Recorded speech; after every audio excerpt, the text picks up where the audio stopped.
नमस्कार, आप देख रहे हैं मन्नत समाचार। आइए आपको दिखाते हैं आज की बड़ी खबर। जितना उनका साथ देना चाहिए था नहीं दिया और वो बीएसपी में जा सकते हैं। आप किस तरीके से देखते हैं इसको? आप एक सीनियर लीडर हैं, आपका अपना क्या? बहरहाल चूंकि इसमें कोई दो राय नहीं कि आजम खान साहब समाजवादी पार्टी के बहुत बड़े नेता हैं, मुलायम सिंह जी यादव के सहयोगी रहे हैं, और यूँ कहिए कि मुलायम सिंह जी के बाद आजम खान साहब का नंबर आता था, नाम आता था। लेकिन समाजवादी पार्टी ने जिस तरीके से इस पर चुप लगा के बैठी, उनके लिए कभी सड़क पर नहीं उतरी, कोई धरना प्रदर्शन आंदोलन नहीं हुआ, वाकई में ये सोचनीय विषय है। जिस आदमी की पहचान समाजवादी पार्टी की समाजवादी से हो, जो व्यक्ति पूरी जिंदगी समाजवादी पार्टी की राजनीति किया हो, एक भी दिन समाजवादी पार्टी उसके लिए मैदान में नहीं उतरी, वाकई में ये बहुत ही चिंतनीय विषय है, सोचनीय है। और इसके लिए कहीं न कहीं अगर कुछ मलाल है श्री आजम खान साहब को, तो स्वाभाविक भी होना है, लाजमी है। रही बात वो कहाँ आ रहे हैं, कहाँ जा रहे हैं, अब इस पर फैसला तो स्वयं आजम खान साहब करेंगे।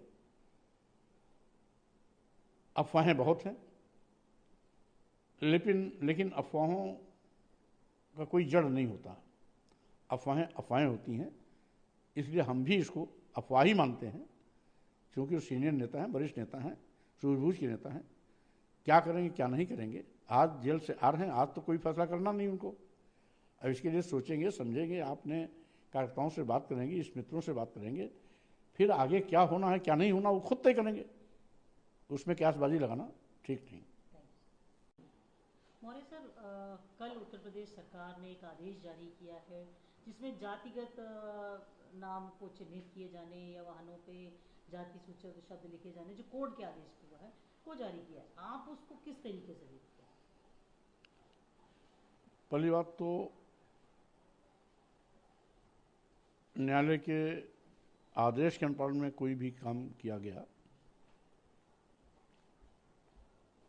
टिप्पणी योग्य नहीं। हाँ, इतना जरूर है कि योगी जी की सरकार जाति और धार्मिक दुर्भावनाओं से ग्रसित होकर पूरे प्रदेश में भेदभावपूर्ण कार्रवाई कर रही है। आज जिस तरीके से विशेष रूप से अनुसूचित जात, अनुसूचित जनजात, पिछड़े वर्गों के नौजवानों की आए गए दिन हत्या होना, बहन बेटियों को बलात्कार दुराचार का शिकार बनाया जाना, अपराधियों के खिलाफ कड़ी कार्रवाई करने के बजाय उनको बचाने का पाप करना, ये भेदभावपूर्ण है। एक जाति के आधार पर यदि किसी एससी, एसटी, ओबीसी या मुस्लिम समाज का छोटा भी कोई आपराधिक घटना कृत्य किया है, तो उसके घर पर बुलडोजर चलाया जाना, दर्जनों मुकदमे लिख लेना, जेल के सलाखों में डाल देना, एनएसए जैसी गंभीर धाराओं का दुरुपयोग कर लेना आदि, ये जाति और धार्मिक द्वेष भावना से प्रेरित होकर के काम किया जा रहा है।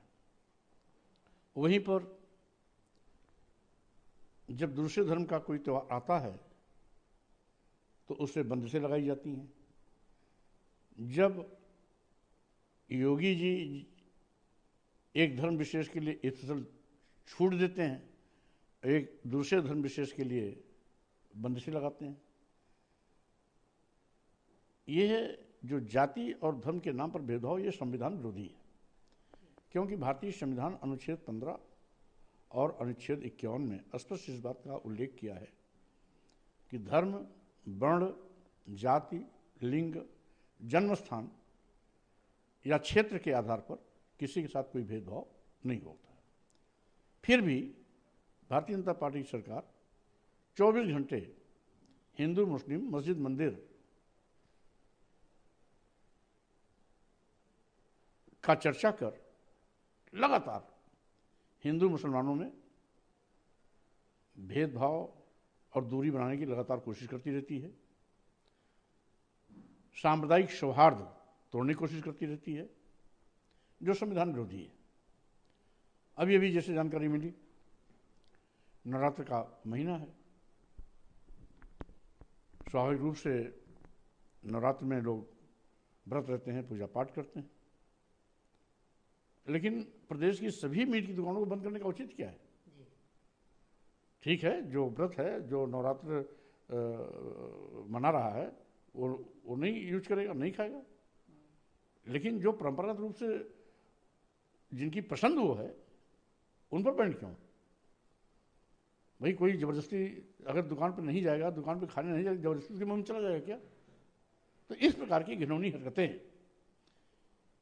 ये केवल धार्मिक भेदभाव पैदा करना, उन्माद पैदा करने के लिए किया जाता है। इसकी मैं घोर निंदा करता हूँ।